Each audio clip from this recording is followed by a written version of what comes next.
Meet Joe. To his family, his coworkers, and his community, he's their one and only. But today, Joe is just one of many patients in the hospital due to infection. If only safe injection practices had been performed properly. It was right there in standard precautions, at the heart of CDC's evidence-based guidelines. All the precautions needed to help prevent infections in any healthcare setting, all based on evidence, and all spelled out in detail. If only the clinic that initially treated Joe had known. Or maybe they thought safe injection practices were no big deal, except it was a big deal for Joe. It all started with a pain in Joe's hip. So he went to his orthopedic clinic where he got an injection to ease his pain. That's where things went wrong. The clinic gave Joe a dose of medication from a single-dose vial, a vial that had already been opened and used.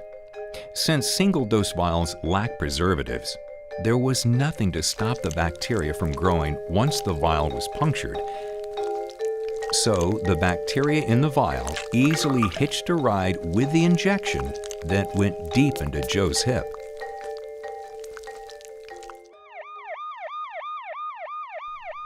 The infection spread quickly. Joe was rushed to the hospital where he's being treated with IV antibiotics. Now, these healthcare professionals are on top of their game. They practice proper hand hygiene before handling any medication. And they're careful to prepare every injection properly. In fact, there's a designated clean medication area where injections are drawn up and labeled just ahead of each individual patient's needs. This space is away from areas where patients are treated and where any used or soiled equipment and materials might be. They also know that the patient himself is one of those potential contaminants. Everything from Joe's medication bag to the catheter in his body is part of a single, interconnected system that's directly or indirectly exposed to Joe's blood. None of this equipment can ever be used on another patient. The clinicians here think about that. They even think about safety when they resupply their medications, requesting the smallest vials that meet their individual patient's needs. They also consult with pharmacists and others to learn whether pre-filled syringes or other ready-to-deliver unit dose packaging is available. You see, this team knows that single means single, the one and only dose, syringe, and needle for this one and only Joe. When it's time to prepare a patient's injection or infusion, they choose an unopened single-dose vial and swab the rubber septum to disinfect it. Then they use a new sterile syringe and sterile needle for every patient and every injection. After that one-time use, every syringe and needle is discarded. The single-dose vial is also discarded, even if there's a little medication left. Without preservatives, the risk of contamination is just too high, and the need to protect the patient is way too important.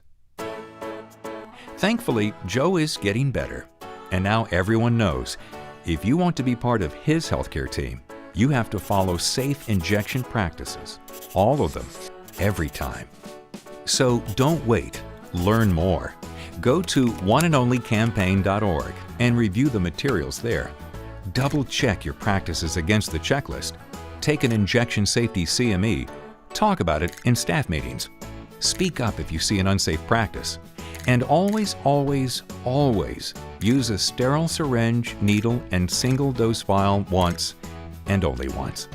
Because you only get one opportunity to protect the one and only Joe.